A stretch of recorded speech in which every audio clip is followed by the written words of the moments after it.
All right. What is going on, everybody? Good morning. Welcome on in to another special bonus episode of the Cinema Lords podcast. Part 3, our finale. We're going to be covering the last three episodes of season 5 of Cobra Kai. Let's go. Finale here. And this is a special episode for a couple of reasons. It's the first time we're recording in the morning. First episode in the morning, which I love. I'm a morning person. I'm excited to be in here. I feel like I have a little bit more energy. It's a nice rainy Saturday, this is my kind of weather. It's October 1st, so, happy Halloween to all my October fans out there. It's officially that time of year for us. But nice, rainy, stormy Saturday.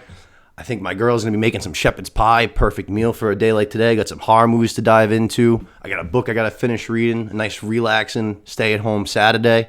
Starting the morning off with a little podcast. He's back from his little work trip. He was in Pennsylvania this week. We missed him on the show, but he's back. Sensei Los. Let's go, baby. Let's get it. What's going on, bud? Happy to have you here. Happy to have you back. How was the week? Yeah, it was good. Had a fun time. Yeah. Interesting experience in Philly. So yeah, but glad to be back. Definitely an interesting city, to say the least. I spent a little time there myself. City of brotherly love. That's right. There's a lot of weird love going on in Philly. Yeah. I told you that within the first hour that I was in the city of Philadelphia, a couple of my friends can vouch for this story too. Before I even got to my hotel room and checked in, I saw not one but 2 different male genitalia, just big old cocks just flapping around. Nice. Wild times. But glad to hear that it went well. Happy to have you back. Happy to be talking some Cobra Kai, diving on into our finale, like we said, the last 3 parts. A very fun, ending to this season. I thought it finished off pretty damn strong. Episode 9 was a bit of a setup episode, but 8 and 10 I thought were both bangers of episodes. I was not disappointed with how this season finished off at all. No, I would say, even with that said, like I said, not disappointed. Enjoyed the last 3 episodes. Enjoyed the finale. I would say, just in comparison to the other Cobra Kai seasons 1 through 4, this was still probably like my least favorite finale. Yeah, I would agree. I feel like all the other finales have all been like really fucking good. The 2 All Valleys, and then you had the 2 Rumbles. The one at school and then the one at LaRusso's. This one's got a couple of similar things in that aspect, but not quite as good as those, in my opinion. But had a good time with them. Let's dive on into the first episode, yeah? Let's go. We got episode 8, straight up called Takai. And like we said at the end of our last episode, we had just got introduced to the Sakai Takai tournament, a worldwide karate championship. People can get in from all over. And it seems like, that might be the new centerpiece kind of for maybe our show going forward. It's always been all about the All Valley and Karate Kid, and so far in Cobra Kai. But, now the kids are getting a little bit older and stuff like that. How are we going to keep these stories going? Bang. Worldwide Sakai Takai tournament. Yeah, the show goes on. Yeah, that's right. The show goes on. So we actually, we open up at Cobra Kai, and we see that the committee board, basically, for the Sakai Takai, the people that are, operating this tournament, choosing which dojos are going to be in and out, they have arrived in America. They're here at Cobra Kai. And basically, Silva's kind of giving them a little show and tell, hosting them. And it turns out that you can't just, like the All Valley, you can't just sign up for this tournament. This is an invitation tournament. You got to earn the right to get in here. So, Silva's doing his best sell job. Yeah, and you can't buy your way in either, right? Because that's very true. Yeah. That's actually kind of like the first move that he kind of takes with these guys is, he's like, not only are my students this talented, not only do we have the best dojo around with all of our state-of-the-art technology and all that stuff, but obviously he kind of starts pulling I can help you guys out because I get all this money, these resources. We can get the Sakai Takai to blow up on a more global platform, like the Super Bowl. And they don't buy it at all. No, right away they're like, yeah, that has nothing to do with that. It's all entirely based on your students. And he's like, well, I got the best students. And right as he says that, who strolls on in? But we got Daniel-san, we got Amanda, Chosen, and Johnny, the representatives of Miyagi-Do and Eagle Fang, come strolling right in, and they're like, not so fast. We think we got the best students. And Amanda's with them as well, right? Yeah, Amanda, yep, the 4 of them. Actually, it was pretty funny because they introduced themselves, and you have Daniel, 2-time All-Valley champion, Johnny, 2-time All-Valley champion, both senseis, and you got Chosen, who's a master sensei, and then you get to Amanda, and she's just like, karate adjacent. Yeah. And she does a little curtsy. Pretty good. But right away, they're kind of like, we get the champs, the last 2 All Valleys, and the committee head's kind of like, oh, what the fuck? You kind of told us, you made us believe that you guys had all the trophies, which Cobra Kai's been winning their trophies too, but obviously Silva kind of painting the story from his own perspective to make him look the best.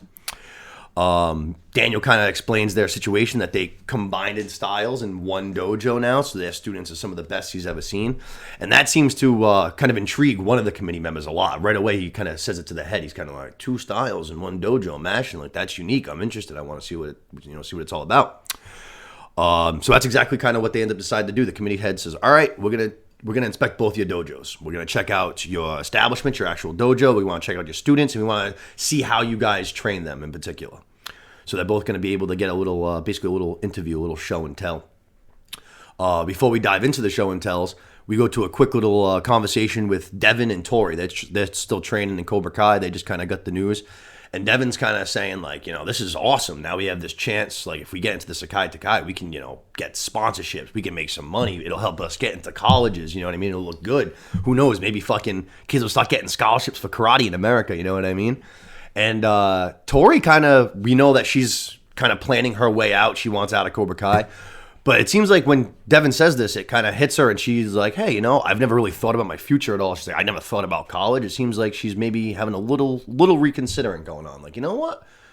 Maybe it might not be so bad for me to stick around. Maybe I can get some advantages out of this. You know what I mean? Yeah, which is unfortunate because I wanted to get the hell out of there. Yeah, me too. Like I said, just it's just a little seed. I don't know if it's going to do enough to maybe persuade her, but we'll see. But I just found that interesting. She definitely seems like the kind of girl who's just focused on. She's obviously taking care of her mom, who's fucking sick.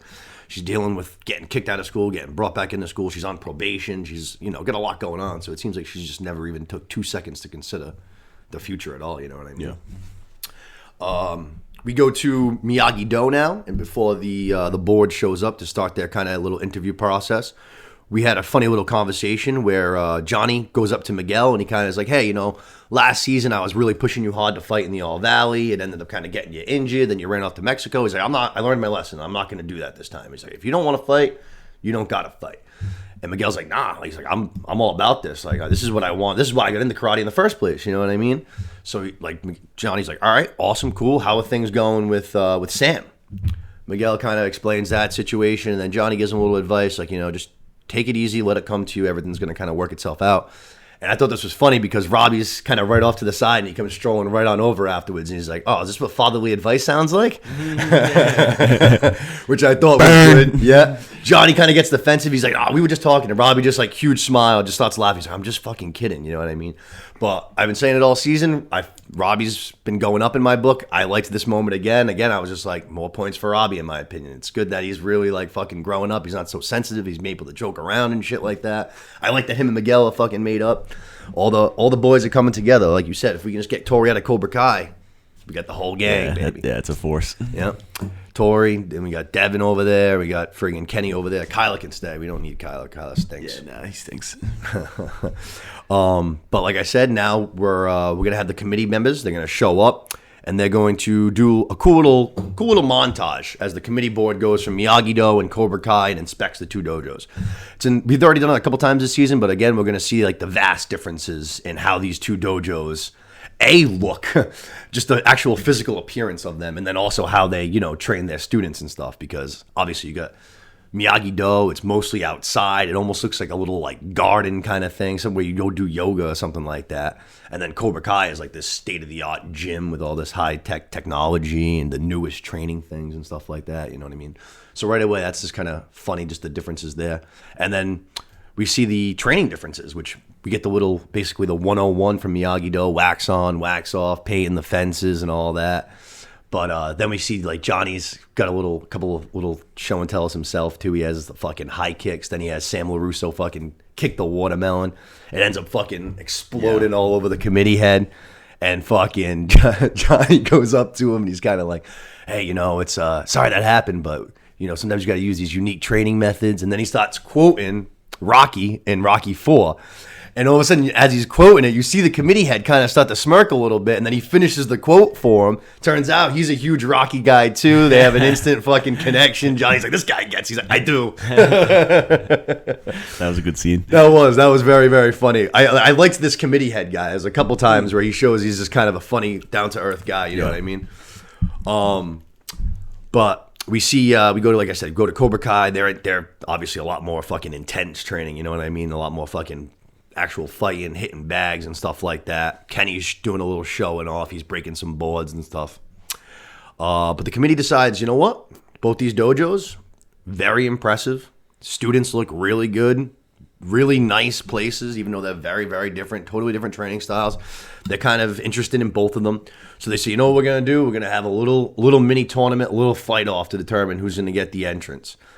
Each dojo is going to pick 2 champions, a boy and a girl. They're going to fight off tournament style, 3 points, and we're going to see who's the best dojo.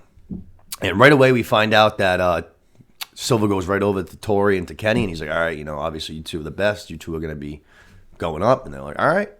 So now it's kind of just got to figure out who's going to go up against them.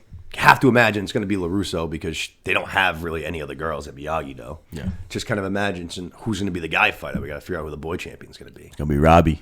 We got a lot of options. Let's go with the hair. Robbie, Miguel, Hawk. You know what I mean? Miguel and Hawk already had their chance. Yeah, the last 2 All-Valley champs, and then the kid who finished runner-up both times. You know what I mean? So you get some guys to choose from. We go to Tori, and she's going to go pay a little visit to Kreese. Hey, the Sakai Takai committee board's here. They checked out the dojos. Cobra Kai wants me to fight for him to, be their champion and represent him. She's kind of like, what should I do? And Kreese, unlike he's done the rest of this season, just goes, do whatever's best for you. Tori's like, what the fuck you talking about? Like, what do you mean? We have a plan. I thought you were getting out. We were going to take down Silva. Kreese is like, yeah, none of that's going to happen anymore. He's like, my plan to get out basically fell through. He's like, I'm going to be in here for the foreseeable future. He's like, the plan to take down Silva is kind of dead. He's like, so you got to look out for yourself right now. And like you mentioned, you have some new opportunities now. If they are to win, money, college, who knows? You can be the face of the dojo. Who knows? You can have your face on fucking karate posters all over the world maybe. Just do what you gotta do. And she's not happy about it. She's pretty pissed. She's like, what the fuck, man? Everybody I trust. Kind of similar to the hair, you know what I mean? Yeah. They just got into a relationship recently. They seem like they have a lot in common. They've been let down a lot in their lives. She's let down again here by Kreese. Yeah. She's been playing for him now for a couple months, it seems like. She wants out of Cobra Kai. She's been playing the long con for him, and now he's just like, yeah, plan's off. Gotta be shitty. I can imagine being pretty fucking annoyed. Yeah, absolutely. You know what I mean? She already lost her boyfriend and shit like that because of this whole plan. She broke up with Robbie, which obviously she likes him. Yeah, Tori's had a rough season for sure. She's been getting screwed over a lot. She sure has. But from there we go to the LaRusso household. And like we were just saying, we're going to have to figure out who our boy representative is going to be. We see the teams smashing some pizzas. And Johnny's going to pull aside the 3 boys that we just mentioned, Miguel, Robbie, Hawk, the 2 last All-Valley champions and the runner-up. And he's like, me and Chosen, we can't decide. We've been going back and forth about it. He's like, maybe it's best we just flip a coin. And the 3 boys are like, well, there's 3 of us. How are we going to flip a coin? Johnny's like, we'll flip 3 coins then. But then Miguel chips up and he goes, that's not necessary. We already talked about it. And as soon as he says we already talked about it, you see Hawk kind of give a sideways look like, who already talked about it? Where the fuck was I for this conversation? And Robbie and Miguel both say, yeah, Hawk beat me straight up last year. He fucking is the current All-Valley champion. Miguel said he ducked out of the championship. He's like, Hawk should be our representative.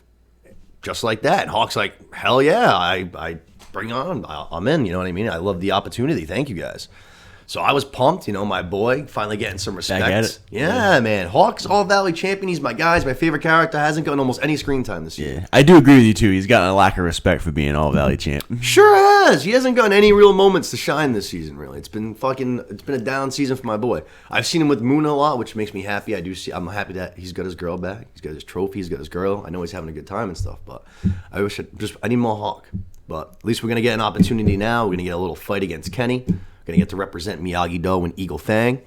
But I really I liked that they just nominated him for it. I was like, all right, there we go. That's some respect. Put some respect on my boy's name. He's All-Valley champion. You know what I'm saying? Exactly.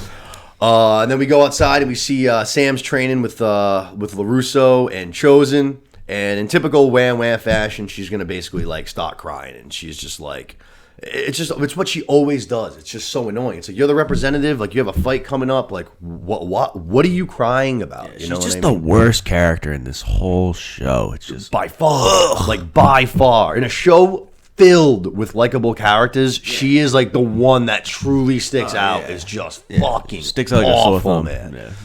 But who else but MV Chosen? Not even her own dad. MV Chosen's going to be the kind of one to talk her down and kind of say, hey, you know what? It's not about what you're trying to fight against and what you're trying to beat. It's who you're fighting for. You know, look around. All your friends are here in this one dojo now. I'm here. Your dad's here. Johnny's here. You know, fight for you. Fight for the dojo. Fight for us. Fight for good. You know what I mean? Kind of a thing. And Sam's like, all right, you know, I can kind of get behind that.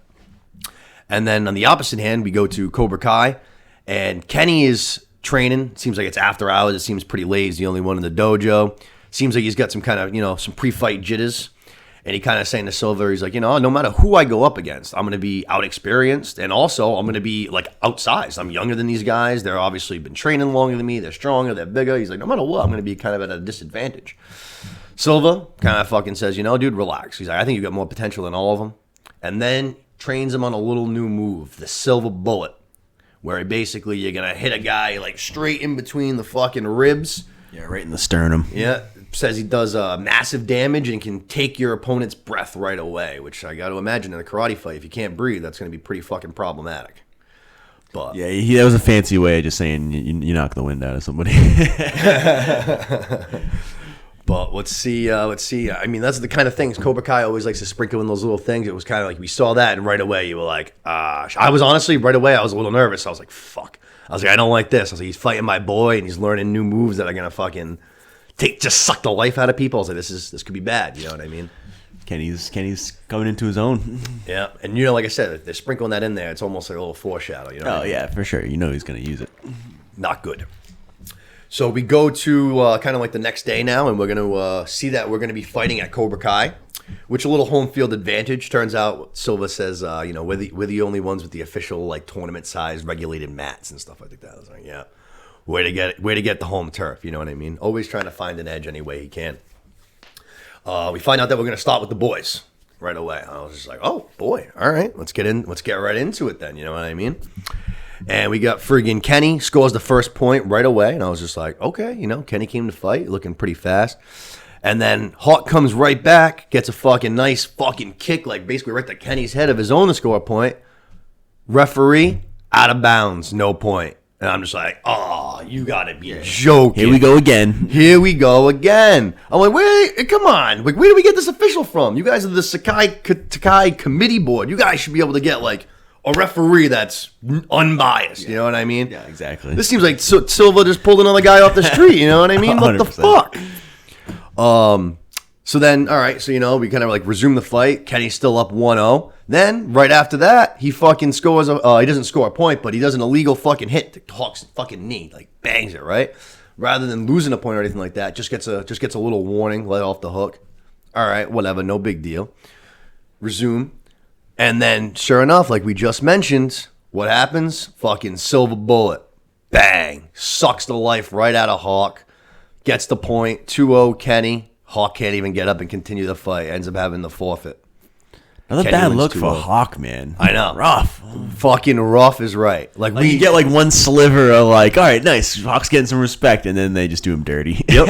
And it's not even like you can really spin zone this one either, you know what I mean? Because it's like, even if, let's say if he got that point like he should have on the out of bounds kick because he was clearly in bounds, it's like, okay, it's 1-1. But now you just get fucking hit and now you're still done. Now you just lose the fight 2-1 regardless. You can't continue. So no matter how you spin it, Kenny won this fight. I hate to say it. Kenny got him. Makes me very sad, but Kenny wins the fight. And I have been saying, you know, on this podcast, I'm a Team Kenny guy. I like Kenny, even though he's kind of playing that bully role. But now is where he's going to lose me because he could have just beaten the All Valley champion. This was a chance for him to kind of just be like almost the new badass, kind of just be like silent and humble about it kind of a thing. Be like, all right, you don't want to fuck with me. I just took down the All Valley champ. Nah. Instead, he's like, no, I guess you're the faux Hawk. And I'm just like, Boo. Boo. What a shitty insult. Yeah. And you don't go at my boy. Now you got to go down, Kenny. Sorry, buddy, but now I'm against you. Cross the line. You crossed the line. There's no I don't tolerate that. There's no Hawk slander. It's a Hawk slander podcast, a Hawk slander show. If you go against Hawk, you go against me, baby. That's it. One strike, you're done. This isn't a 3-strike operation. But like I said, faux Hawk too. I was like, that was so weak. So weak. Not even a good insult. You know what I mean? At least work on the game a little bit. Yeah, no, it wasn't good. Clearly, he's a good little fighter for sure. His shit talk game isn't very good, though. No. Amateur hour. Yeah, it is. So we go to the girls are up now. Cobra Kai, they get the first win in the boys division. We're going to go to the girls. And we got Sam LaRusso versus Tori, round number like 5,000 at this point. Tori's pretty much consistently kicked her ass for the most part, except for like in the school fight. Sam got the better of her. But it turns out, we're looking around, Sam gets up on the mat, and it's crickets. Where the fuck is Tori? Turns out, she bailed. We don't know where she went. She just disappeared. So Cobra Kai is like, all right, what the fuck are we going to do? Sensei Kim's like, don't worry, we got a champion. And they're like, what? And Devin's like, she's like, Devin, get your ass in there. And Devin's like, word, you want me to fight LaRusso? Like, all right, I guess so. Sensei Kim clearly showing a little bit of, like she thinks Devin's got some fucking talent, some potential, you know what I mean? So we got to have a new little change, LaRusso versus Devin.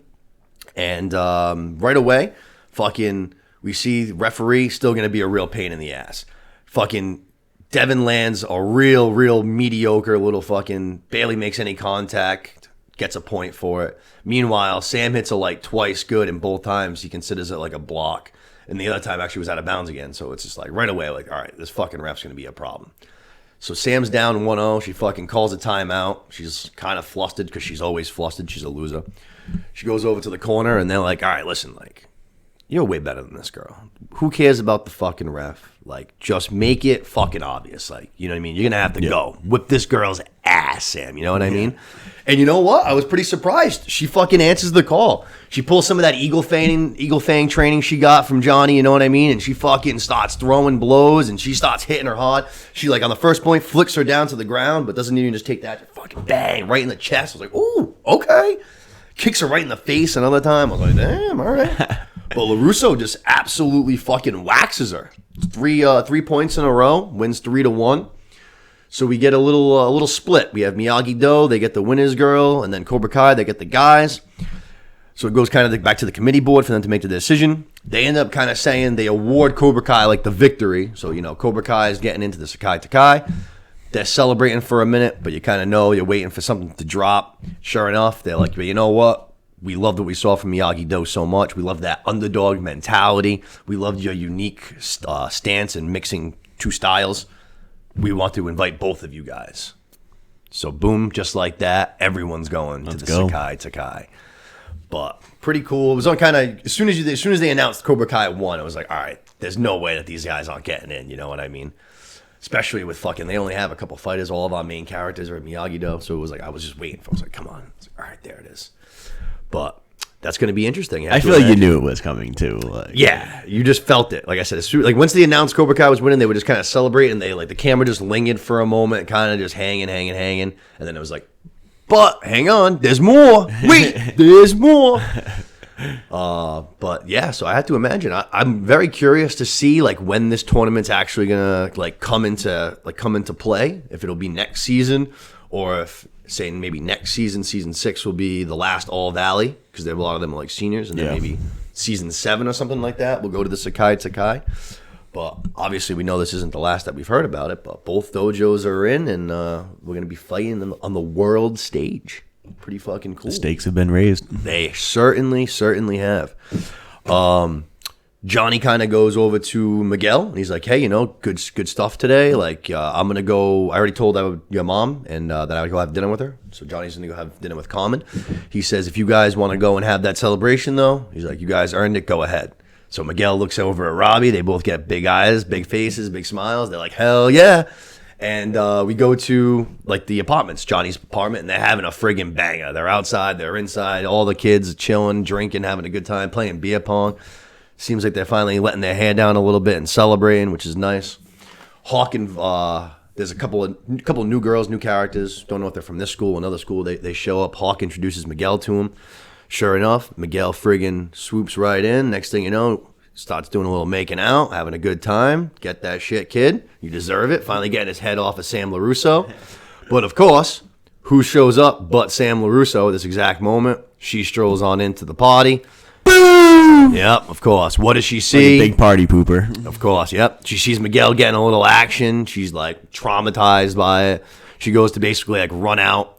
I think she like knocks over someone's drink, which kind of like stops Miguel from what he's doing. Then he looks up, and of course he sees her. So what does he do? Like a loser, follows her out. After, yeah, what a Yeah, exactly. Just a deep such. Stop chasing this girl around. It's a she blessing. Stinks. It is a blessing. You got a new girl who's clearly into you. Like, hang out with this new girl. Have fun at the party. But before he can like catch up to her, we're gonna see this how the episode is gonna end. But Sam gets outside, and who shows up with Tori? Tori's here, and as soon as Sam sees it, right away, ready to fucking fight. She's like, dude, chill out, man, relax.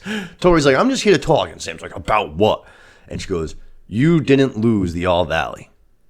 Boom, end of the episode. Goes to black. The Cobra hit the music, but just right away, like, oh shit.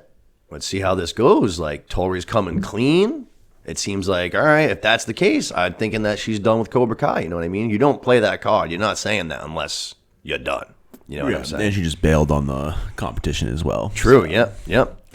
Yeah. It's like, why are you... She literally could have just fought you, literally, like, a couple of hours ago. Yeah, and no kidding. Chose not to. Just, like, bailed and left. And now, like, she shows up, and you think, like, the first thing she's going to do is try to attack you or something like that. You know what I mean?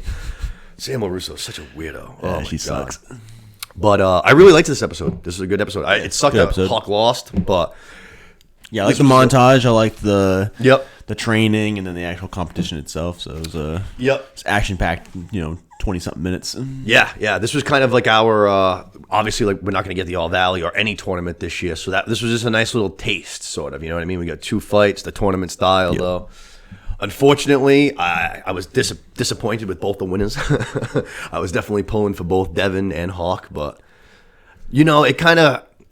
I feel like when we were watching it, we were kind of saying, I was like, this is going to go bad. You can just feel it. Between the silver bullet thing, I was like, fucking Kenny's probably going to end up winning this fucking thing. And I was like, if he wins, it's a good chance LaRusso finally wins. Then once you find out she's fighting Devin, it's like, fuck, she's definitely going to win. No shit. You know what I mean? It's like she's obviously... Sometimes they let Tori get the best of her most of the time, but Devin, no shot. You know what I mean? But that was a good episode. Like I said, probably the most Hawk screen time aside from maybe the Water Park episode for this season. But definitely a good one. Solid episode, and let's dive into episode 9. Yeah. Keep it rolling. Go into episode number 9, Survivors. Now this episode was the slowest one of the 3 by far. Even for the whole season as a whole, I would put this one more towards the bottom of the list for the season. It was just a lot of moving pieces to where they need to be kind of for the finale. You know what I mean? A lot of just kind of getting the last pushes of the story, the last character movement, getting exactly everywhere where we need to go to set things up for our finale. My biggest takeaway was that it was a good episode for Chosen, especially from like a comedic standpoint. He cracked me up a bunch of times this episode. And then also we get a little bit more of like a backstory kind of on him, a little bit more character development, which I love. I think that Chosen's going to be a bigger character going forward in the show. I think everybody loved him in the 3rd season. Yeah. And I think after this one, people are going to love him even more, you know what I mean? So I think that they're definitely going to start to build around him a little bit more, which is good. I'm all for that. Give me more Chosen, you know what I mean?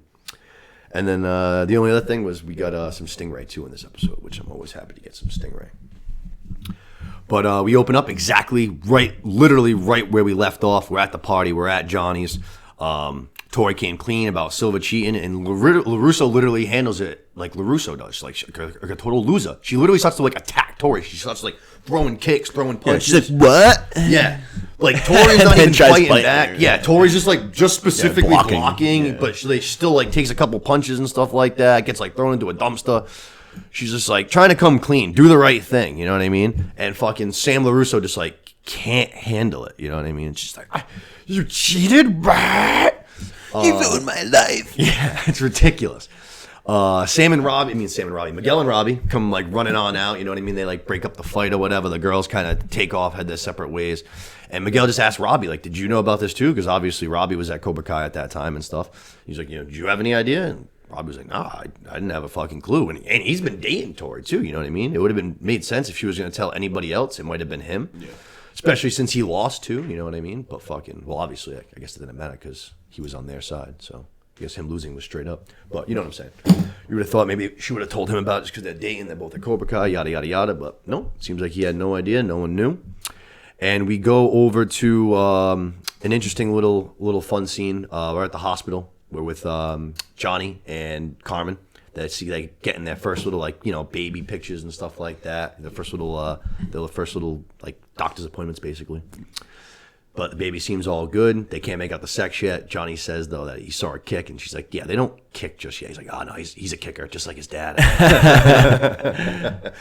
But I thought that was good. It's good to see Johnny still be in that fatherly role like he said he was going to be, you know what I mean? He even mentions that he was never at any of the meetings with Robbie's mom, you know what I mean? So they get like that first picture and he's like, oh, wow, like I never saw like Robbie like this, you know what I mean? I never saw it from the beginning. So it seems like he's getting a little appreciation for this fatherhood thing. And they're heading out, they're hopping into the elevator, and in typical Cobra Kai fashion, who else is in the elevator? Terry Silva. Of course. Of course. Guy's fucking lurking everywhere. Smallest valley of all time, right? Pretty funny though. Silva kind of goes, like, congratulations to you and your partner. And Johnny's thinking, like, I'm at the hospital, I'm with Carmen. He's just like, how the hell did you know that fucking we're pregnant? And Silva's just like, bro, I was talking about you and LaRusso getting in the Sakai Takai together. Like, word, that's cool too. You know what I mean? And then he kind of does this weird little speech. It seems like it's kind of threatening, but it's not like a direct threat. Kind of just says how everything he's doing is for the future of him and the students, but like the way he's saying it and the way he's just kind of looking at him, you can tell there is some kind of like a threatening message kind of a thing to there's it. Tension there. Yeah, definitely. I just thought it was funny that Johnny just like completely let it not slip, but just like, what, your baby? Oh yeah, now just a little extra stuff for Terry Silva to use. You know what I mean?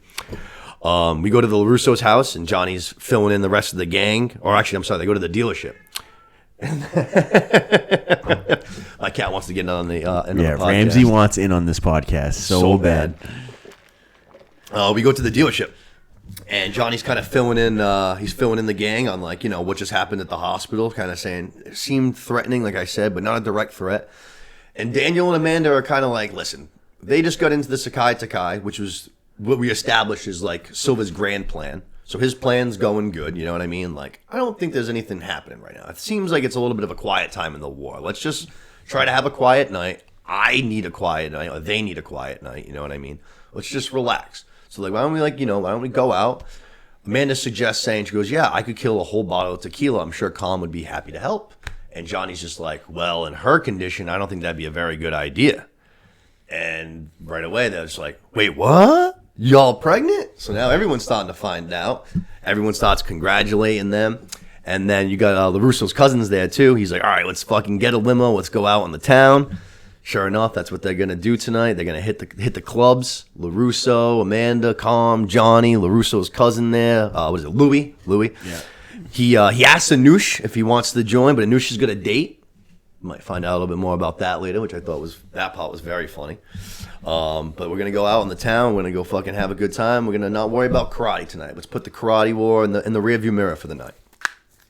But we're going to go to Miyagi-Do, and they're going to do basically anything but put the karate war in the rearview mirror for the night. They're going to already start to plan what they're going to do with this new info.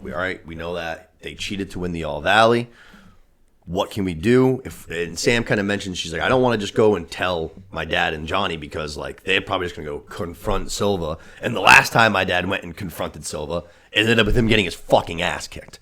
So like, let's try to come up with like a little bit of a better plan. So Bart, the kid who always gets thrown around, gets thrown through windows and stuff like that. He goes, if Tori knows what happened about the cheating, maybe his old pal Stingray knows. So they go, all right, let's go pay Stingray a little visit. So I was like, okay, let's go get my boy back on the show. You know what I mean? I always love Stingray.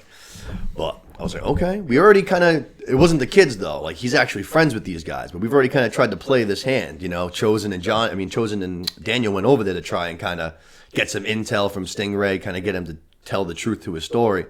Wasn't having it, you know what I mean? But maybe because these are his actual friends, you know what I mean? Maybe they can get him to actually change tides. We go to Cobra Kai and we find out that Tori's back.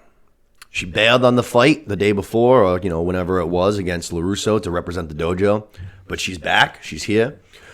Silva asked Sensei Kim why she give an excuse, and she goes, yeah, lies. So Sensei Kim ain't buying it. She's got her eye on Tori. She's not liking it. You know what I mean? And Robbie shows up all by himself, street clothes, and I'm like, what the fuck is this? What is Robbie doing here? Strolls on in, starts apologizing, saying, I'm sorry to you guys, like talking to the kids.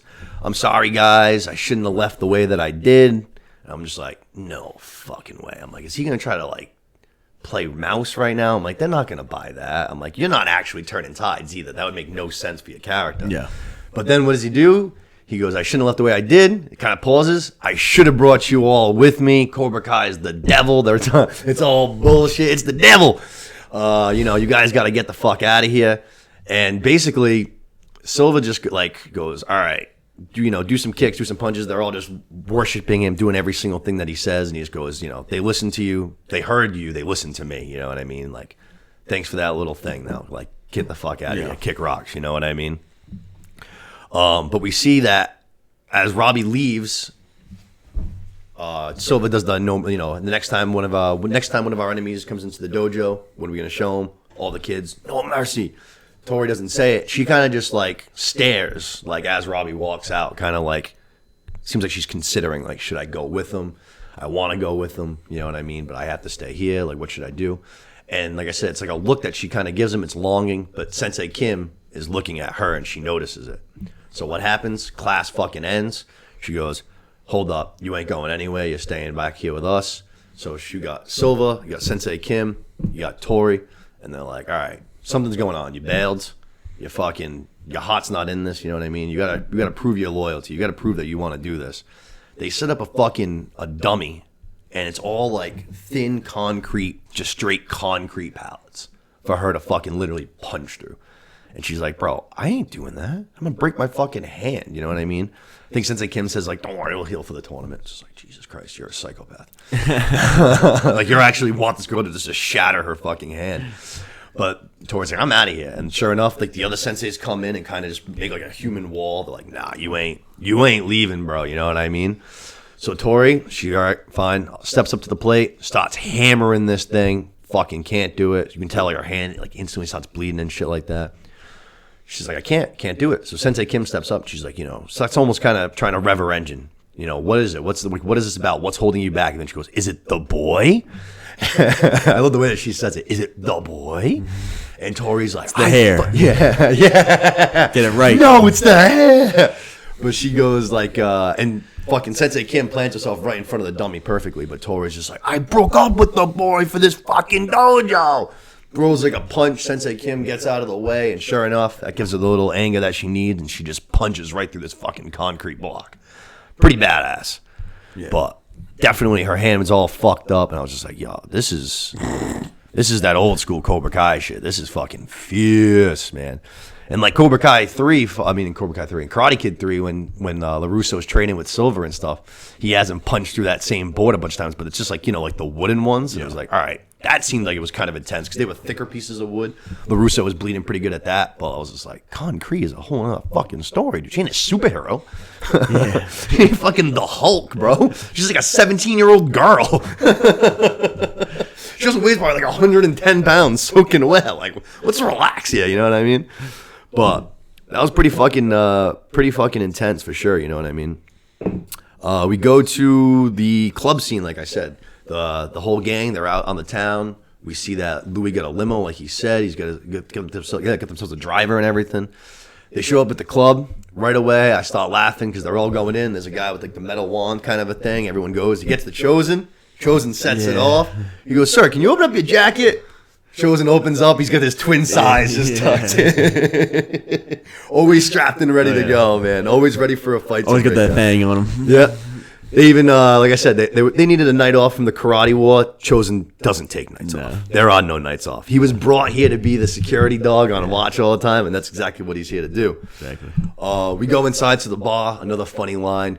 Johnny's with Calm. He goes, hey, get her a water. And then he goes, White Claw. That sounds badass. I'll take one of those. Takes a swig. As soon as he gets it into his mouth, just spits it all over the ground. He goes, it tastes like watermelon took a piss. Stares at the can. And then starts drinking. White Claw. That sounds badass. So funny. I thought that was great. I was like, only this guy. I was like, you're not made for seltzers, dude. You're a banquet guy. Come on. You ain't going to be able to handle all that. It's sugar water for you. And then Chosen, we're ordering drinks. LaRusso's like, Chosen, what you want? And Chosen's still trying to play. Like we said, no nights off. He's like, no, I'm on watch. Daniel LaRusso's like, yo, we're taking a night off. What do you want? He's like, all right, fine. Long Island iced tea. I was like, oh, shit, Chosen. You got convinced to drink, but now we drink it. You know what I mean? When you see people ordering all Long Island iced teas, you're like, oh, fuck. Like, we're getting after it. You know what I mean? That's just pure. That's every alcohol in a cup. Yeah. Just a concoction to fuck you up. You know what I mean? Some places, honestly, some bars don't even, they're not even allowed to sell them anymore. Yeah. Yeah. Literally, can't do it. Yeah. Literally not even allowed to do it, but I just thought that was pretty funny. We get to Stingrays. This episode, like I said, while it was a little slow and kind of just moving, did have a lot of funny parts. Just a lot of little things that I found very funny. But playing off the recent success of, I would say, Stranger Things, what do we see Stingrays doing? He's hosting a little Dungeons and Dragons night. And the first thing I noticed is they have the board, for the game, up, and on where it says Dragons, there's a sticky note posted over it, and it says Dojos. They're playing Dungeons and Dojos. But we'd already mentioned some ties earlier to Stranger Things, you know what I'm talking about? Yeah. With fucking the scene where they're going for the necklace, the water tanks and all that, and then I'm seeing the Dungeons and Dragons. I'm like, all right, Netflix doing a lot of fucking call-outs to themselves, you know what I mean? But the gang, little knock on the door, Stingray goes over. He goes, hey, Bert. Only sees Bert. And then all of a sudden, the rest of the gang comes through. And then he goes, and Miyagi Fangs? And right away, I was just like, ooh, that might be a name. You know what I mean? Good one. We did find out in the last episode, in episode 8, right after we established that both dojos were invited to the Sakai Takai, the committee head board asked Daniel what was the name for their dojo. And Johnny actually was the one who goes miyagi-do, kind of understanding it's their actual dojo that they're using, and there's a lot more history to that than the 1-year-old Eagle Fang. But then LaRusso's like, nah, it's Eagle Fang. It's both. You know what I mean? We can't pick one. But then the committee head says, all right, well, no matter what, you got to pick one. You know what I mean? So I heard this, Miyagi Fangs, and I was just like, that might be it. Yeah, I like it. That might be it. I do like it. That sounds pretty fucking cool. I want to see the design for the logo. I want like a bonsai tree with some fangs or something. A real angry fucking bonsai looking tree. But that was something I just found kind of interesting just because, like I said, I forgot to mention that, but that was something that was in my head. I was like, all right, we're going to need to pick a name, or maybe we'll make a new name. That might be it. But I thought it was pretty funny. He goes, you Admiral Akbar'd me. It's a trap. He says it to Bert. But then the kids kind of end up kind of calling him on his shit. Stingray tries to kind of double down, but you can see, just like the last time, he's a weak shell. He's not really a good liar or anything like that. And the kids are like, all right, you might have lied to my dad, but you're not lying to us. And they just kind of power right through him, and they just kind of enter right on into his house. You know what I mean? So we're going to see what's going to happen there. Before we see that, though, we are going to go back to the club, and we are going to see that Daniel is going to go grab some more drinks. Amanda and Carmen are going to hit the dance floor. So we have a little chance for Johnny and Chosen to have a little heart-to-heart. And Chosen recognizes, I think, how much those two characters, how much similarities they have. They're very, very much alike. Yeah. Even with their histories, with their rivalries with LaRusso, even so many similarities. But now Johnny's kind of getting all the things that Chosen, it seems like he's wanted. He's getting a girl. He's got a nice relationship with his two kids, his real kid and Miguel. They're having a third kid. So he sees that he's got his own dojo. He's got all this success and all the things that Chosen wants. And it seems like, he's kind of envious, you know what I mean? And Johnny's like, you no special girl for you back home? No, I stay bachelor. But then he goes, there is one woman back home very, very special. So I'm like, I wonder who that could be. I wonder if it's someone that we know. because we do know someone that's over there, you know. We go back to Stingrays, and the kids, like I said, they're trying to, you know, kind of grease him up, try to get some information from him. And because he was on trial, basically, it'd be you can't like lie under oath and all that. He's like, you know, I can't fucking tell you exactly what happened. So what does he do? He turns the story into a Dungeons and Dragons campaign. The silver-haired king. Yeah. He's a what is he? He's like a dwarven champion or something like that. But I thought just the way he did it, I thought was very, very funny. And it was also very sad because at the end he's like just saying, he's like, you know, like whatever, like I think it's the dwarven something, but he's like, you know, was just very, very scared. You know what I mean? Because the silver-haired king already almost killed him once, you know what I mean, just to get power. Like, who knows what he would do to keep that power? He could have killed him already. So it goes to show that Stingray, like, he feels bad about what he did and stuff. He's scared, you know what I mean? The kids even mentioned, like, they're like, oh, he doesn't want to lose all of his benefits, like the house and the car and all that. And he's like, I'll give up all the benefits. He's like, it's not that. He's like, I'm fucking scared. You know what I mean? I was just like, oh, poor Stingray, you know what I mean?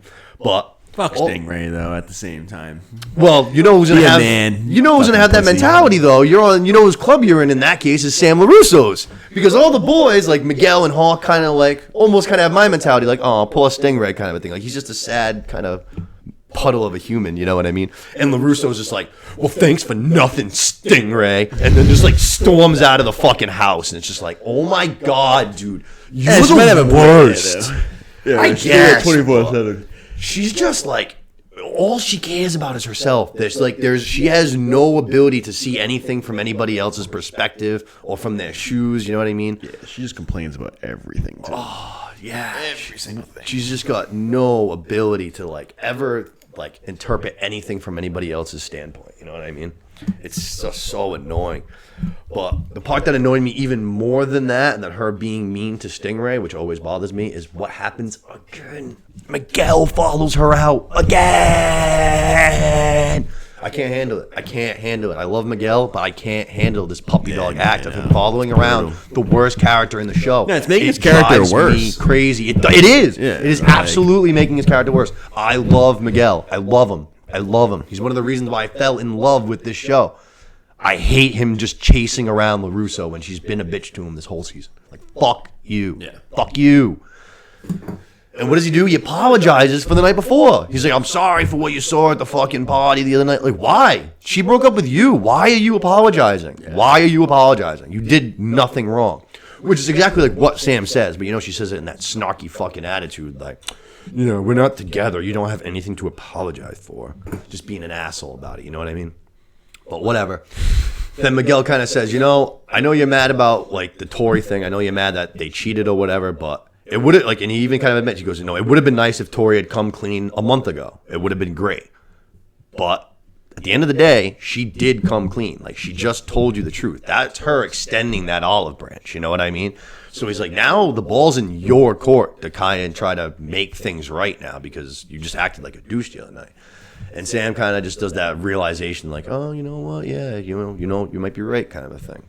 So it's like, all right, maybe someone's finally getting through to this girl a little bit, I guess, the smallest bit. Miguel just needs to just run as far away from that chick as he possibly can. Far away. What he needs to do is he needs to see that at this moment in time, things are rocky for fucking Tori and Robbie. They're kind of broken up right now. You need to go and get your girl back. Go get Tori back right now. Leave the hair to LaRusso. Let them be the terrible couple. You go be the cool couple. Because right now, your stock's going down, Robbie's going up, and it's not good, and I don't like it, and it makes me sad. But we go back to the club, and I really liked this scene a lot. I thought this whole thing was just very, very funny. A couple of different things are all going to happen kind of fast. But the first thing that we're going to see is Johnny goes up to the bar. He sees LaRusso.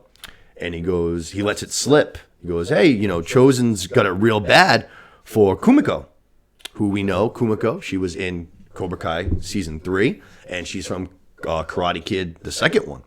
Kind of like the love interest for Daniel LaRusso. They have a little bit of a crush, you know what I mean? But it turns out that's the girl that he's had this crush on for all these years. And I was just like, you know, that makes sense. I'm not too surprised. Because even in Season 3, I kind of got some of those vibes from him a little bit, you know what I mean? I was like, you know, it seems like you guys have stayed in touch all these years, even though, like, that technically in Karate Kid too, he like kidnaps her and like kind of like holds her hostage to like kill her unless LaRusso comes to fight him. You know what I mean? But it's like, wow, you guys still like kept in touch all these years later, so you guys must have made up a little bit. You know what I mean? So all right, but I get it. You know, it's Kumiko. So what's Daniel gonna do? You know, Daniel's gonna go and like basically say like, hey, like, you know, the Chosen, like you have feelings? You have feelings for Kumiko? And you can tell Chosen's a little boozed up a little bit. He's like, I wish Johnny hadn't told you that. You know what I mean? But he goes, you know, like, dude, like, you got to take advantage. Like, does she know how you feel? And he's like, no. And he's like, you got to tell her. You know what I mean? You only live once, kind of a thing. You gotta take the chance. You know what I mean? So you see, kind of Chosen's like, okay. But in the meantime, before you tell her or anything like that, we'll do that tomorrow. Why don't we go hit the dance floor? I've seen you dance. I've seen you carve it up. Chosen's like, all right. He's got the fucking Long Islands in him. They get on the dance floor, and Chosen starts cutting up a fucking rug, man. He's having a damn good time. He's fucking dancing all over, pulling out all the moves. Chosen cracked me up in this. Just his dance moves had me fucking dying. I was just like, this is a guy who's been having some Long Island iced teas tonight. Fucking, he reminded me of fucking you and Steph that night when you guys were at Barrett's and you guys were dancing in the arcade and shit like that. I was just like, my Lord have mercy. You give some people some booze and they just start fucking wiggling like crazy, you know what I mean? But that was very, very funny to me. We see that, you know, they're all on the dance floor.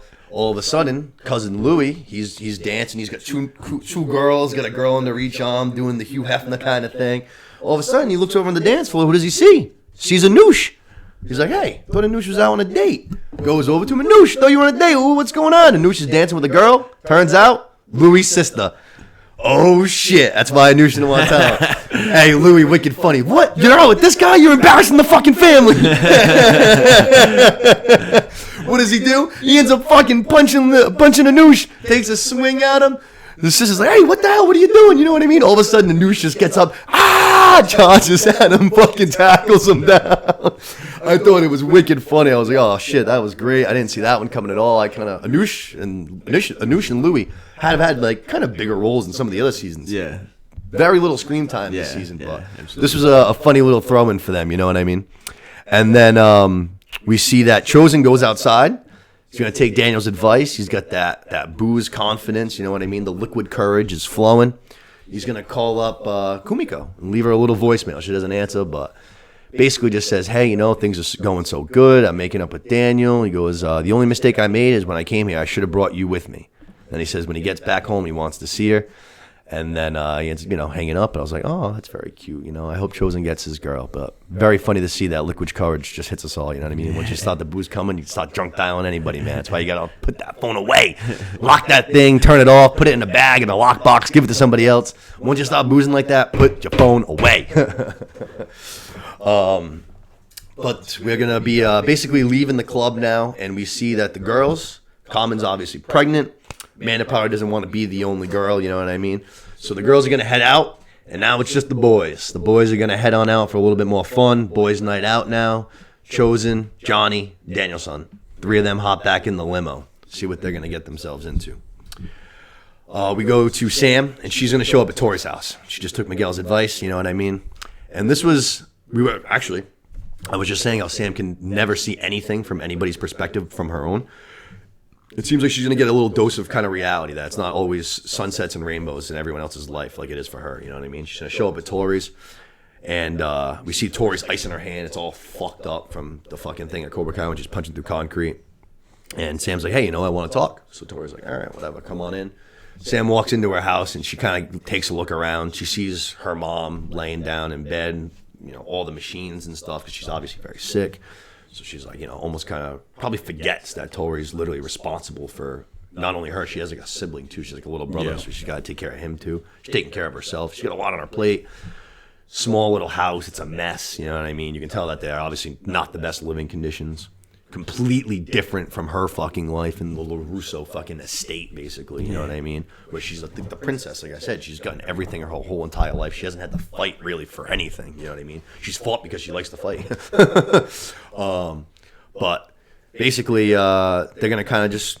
Sam's going to not really apologize, but, you know, just say, I didn't handle, you know, you telling me the truth the best. Tori's going to tell her whole side of the story, kind of how she wanted to win the All Valley so badly, and she didn't really know what to do once she found out. But they kind of agree, all right, let's help each other. Sam tells Tori that we were just at Stingray's.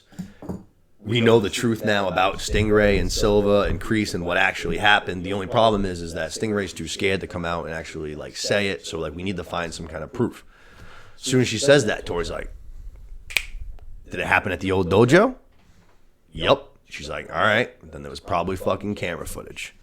Nice. Perfect. We do know that Silva has these cameras everywhere. We see him all the time looking at all these fucking security footage of his. He likes to have his eyes in the sky. He likes to know what's going on. Great idea. So we're going to go try and get some security footage. But before we go there, we go to Silva. He's at his house. He's with Sensei Kim. And I liked this scene just because it was very like 80s, 90s, like action movie, like the bad guy in his evil lair and his little penthouse kind of a thing. There's always that. The only thing that was missing was he was missing the cat. He was missing just his evil cat that he was just stroking on his lap. No shit. But everything else was perfect. They're just like having a drink in front of the fireplace, basically like planning their world domination, you know what I mean? Sensei Kim's like, "You promised me we would get my master's, karate practice on like the world stage. With getting into the Sekai Takai, you've pretty much done that. We just got to handle your little problems here in the valley." And she mentions actually again that she's very high on Devin. She's very, very, very high on Devin. Silva kind of like, "You think she can like win the Sekai Takai already? Like she's kind of pretty young for that, you know what I mean?" But who knows? Sensei Kim's very fond of her, clearly. But we're just gonna kind of Silva's kind of just gonna say, "I don't have all of my plans in place yet. We're gonna send a message to them soon. We're gonna figure out what it'll be. But at the end of the day, the main part of our plan is already in fruition. We got into the tournament, so things are going well. Let's just take this second here, a little bit of a little peace moment, kind of like what the Russos were saying too. But when the time comes, we're going to send a message, don't fuck with Cobra Kai until the tournament starts, you know what I mean? And then we go back to the limo, and this part, again, very, very funny. We see the boys, like we said, Daniel's son, Johnny, Chosen, they're in the limo, and what are they doing? They're having a fucking karaoke time in the goddamn limo. Eye of the Tigers jamming out on the fucking speakers. They're playing the air drums. They're playing the air guitar. They're singing along to every single word. Wicked, wicked funny scene. I thought this was absolutely hysterical. Kalos doing the job, the 2-for-1 job today, doing the producer role too, because we don't have one. Again, just the two of us in here. Good work. But like I said, very funny scene here. The boys singing Eye of the Tiger, doing the air drums, the air guitar. They're singing along to every single word. I was cracking up. I love to see it. But then, this is how the episode actually ends, but LaRusso kind of fucking is like, "All right, what's going on here?" The song ends, you know what I mean? The sing-along ends, and he's like, "All right, why is this ride taking so long? We've been in this limo for forever." Goes to like the front to start kind of pounding on the glass, and then as soon as he starts doing that, all of a sudden, fucking limo starts fucking swerving like a madman all over the fucking road, going crazy. I'm like, what the fuck? This thing about to crash, about to drive off the road. Chosen's like, "Must be Silva," kind of thing. Like, oh shit, that Silva is. I really thought it was Silva. Yeah. The only reason why I was kind of thrown off was just because we just left the conversation where Silva was kind of like, "All right, let's have a little moment of peace." I'm like, there's no way he's gonna try to assassinate these three guys, basically. You know what I mean? But fucking the limo's going like all crazy, like I said, and that's literally how the episode ends. But they're just kind of like a little bit up in the air, like, what the fuck's gonna happen? Is this thing gonna crash? Are they gonna go driving off the road? Who did it? Who's driving? Kind of a thing. But funny little way to end it. Like I said, the actual singing montage part in the beginning, I thought was so fucking funny. I love seeing these three guys together. I like, even when it was just two of them, I always like seeing Daniel and Johnny together. I always like seeing Johnny and Chosen together this season. Now to have all three of them together, they're all having a good time. Just the boys, you know what I mean? Fucking great. Reminded me of fucking us. I can't even tell you the number of times me and Seth have been fucking jamming out just like that. Playing the console, jamming out air drums, you know what I mean? Just having a good old time. Boys being boys. Yeah, exactly. But good episode. Like I said, I've never disliked an episode of Cobra Kai really in my entire life. That was just a slower one. More towards the bottom of the tier. Still good. Still a lot of laughs. A little slow. Just kind of moving pieces where they needed to be. But still enjoyable. Yeah, I like the episode. I never ever finish an episode of Cobra Kai and go that was bad, or that dragged, or that lost my attention. Never ever happens. Not one single time. You know what I mean? The only episode that I wouldn't even say I don't like, it just makes me sad, is the one where Johnny goes with his old boys from back in the day from the Karate Kid movies, because one of them is dying. He's real sick, and they have like that one last night out in the town kind of a thing, and then he does end up dying. I was like, I don't like that. I don't need that in the show. Yeah. All of the other shows give me that. Like, I don't need that here. No. This is supposed to be my happy place. You understand? Happy place. I don't need that kind of stuff here. But still a good episode, even though, like I said, towards the bottom. We get to the finale. Let's go. Finale Episode time. 10. Episode 10, Head of the Snake. Good episode, good finale. We get some action. Definitely get a good fight scene. Just not as good as the Rumbles in season 2 or 3. You know what I mean? Still, it was just on the weaker side of the Rumble. But we are gonna get something different that we've never gotten, and it's more of like more of a serious fight, a more lethal fight. I guess would be a good way to put it. Lethal, actually, yeah. Which was different for Cobra Kai. You know what I mean? It's also going to be the first time in the entire show's history, 5 seasons, 50 episodes, first time that we have literally like the entire gang fighting together on one side. All the kids, the whole fucking no more against each other and everything like that, aside from like, Kenny and Kyler. But other than that, everyone on the same side. Pretty interesting. Pretty cool to see. Let's dive in. Like I said, episode 10, Head of the Snake. We open up. We are with Kreese. He's in prison. And this was a really good scene. I really, really, really liked this scene. He's talking to his counselor again, but he's got a completely different tone than he has in all of the other prior conversations. This one, he seems beaten. He seems beaten down. He's like, kind of almost accepting that this is where he's going to spend the rest of his life, that he's going to die in here, that he's not going to be able to make up for any of the things that he did. He mentions Johnny specifically. He says that, I had the best student, and I looked at him like a son, and now he wants nothing to do with me. And his counselor kind of says, hey, don't say things like that. You might still get out of here. While you're still here, while you still have time, try to fight for what's right. But instead of doing it with your fists, do it with your heart, your head, your words. You know what I mean? Try to fix the relationships. And all while this is happening, in the background, we hear Frank Sinatra playing I Did It My Way. And I was like, okay, this is interesting. Because there's not like too many scenes like that in this show where there's music playing in the background, you know what I mean? If music's playing, it's usually more like something where it's like interactive, like they're listening to the radio, like in the last scene that we just saw, you know what I mean? This is actually just like playing over. But we flash to the cafeteria, and Kreese is like basically like his bitch boy, that guy that tried to start shit with him, that he turned into his little bitch, you know what I mean? He was taking his Jello and shit. Now he's getting his Jello. We see that he's getting into a little fight, kind of a little argument at the cafeteria line with this random dude, and Kreese goes to try and break it up, trying to play the good guy, and his little bitch boy snaps. I guess he's done playing the bitch. Pulls out a shank and fucking stabs him like 4 or 5 fucking times.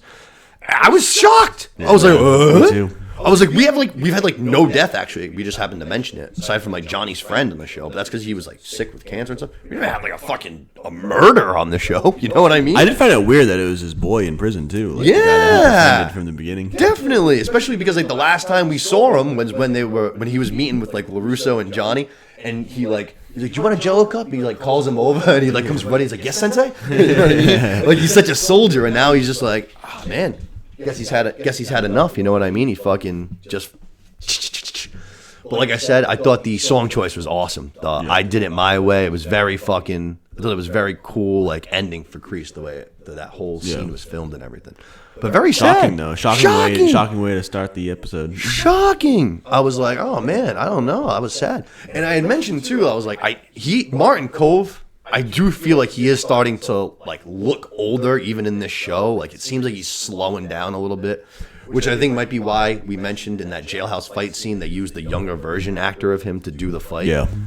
I think that Martin Kove might not be doing so well. I have no basis to say that. It's just a hunch that I have, but I don't know. I hope I'm wrong. I hope he's around for a long time and he's kicking, but I don't know. Just a vibe that I kind of got. You know what I mean? Possibly be. But either way, love some Frank Sinatra, fucking bad boy. I got him fucking hanging on my wall in my TV room. Love Sinatra. But sad, love Kreese. He's been in this world for a long time, and apparently he's gone. But we go back to the limo. Like I said, the boy's life kind of up in the air. What the hell's gonna happen? Limo ends up just kind of pulling right over in the middle of the road real sporadically. They're like, all right, what the fuck? What's going on? The limo door like gets pulled wide open, and who is it? Mike Bonds.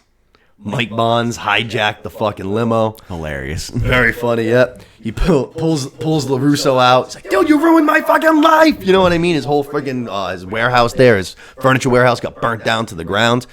And Johnny comes like flying into his defense, hits fucking Bonds with a kick. They start having a quick little fight. And I was like, ooh, this is going to be interesting. Two tough guys who are both like trained in the Cobra Kai way. I was like, this is going to be a good little scrap. But it doesn't actually end up coming to much. Just real kind of quick. LaRusso and Chosen both kind of like, hey, bring it up. We're all on the same team here. Silva's the one that fucking, you know, caused the burn down. He's the one that's ruining everything. You know what I mean? Johnny, I thought was funny. Johnny's like, who is this guy? And LaRusso goes, Mike Bonds. And then Chosen goes, bad boy of karate. And Johnny's just like, he doesn't look so bad. He doesn't look so bad to me. And then, so like that happens. Then, like I said, like this is all Silva's fault. So Bonds is like, all right, this is all Silva's fault. Like Bonds seems like he might have been doing some of the same thing that Silva was doing in Karate Kid 3, a little bit of the booger sugar. Yeah. Some nose beers. Yeah, he was definitely hyped up. Yeah, he was fucking like, you know what I mean? He looked like he was getting into some fun. But he's like, all right, I say we fucking go over there right now and kick his fucking ass. And he's like, there's 4 of us here. That sounds like 4 problems for him. You'll never see it coming. Daniel's like, dude, we can't just like go over to his fucking house. What are you guys like crazy? Like, you know, Chosen, Johnny, like, help me out here. And Chosen just goes, I know Silva's address. and then Johnny just goes, changes his mind real quick. He's like, I'm with the bad boy.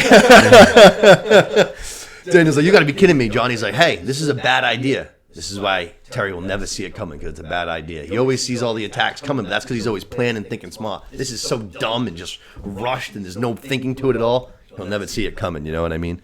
But Daniel's like, fuck it, I'm not going. He's out. I was like, huh? What do you mean you're out? What a pussy. He just ends up, yeah. Lapusso is right. He ends up just literally they straight him on the street because they're like, all right, fine. You don't want to come help us? Like, fine.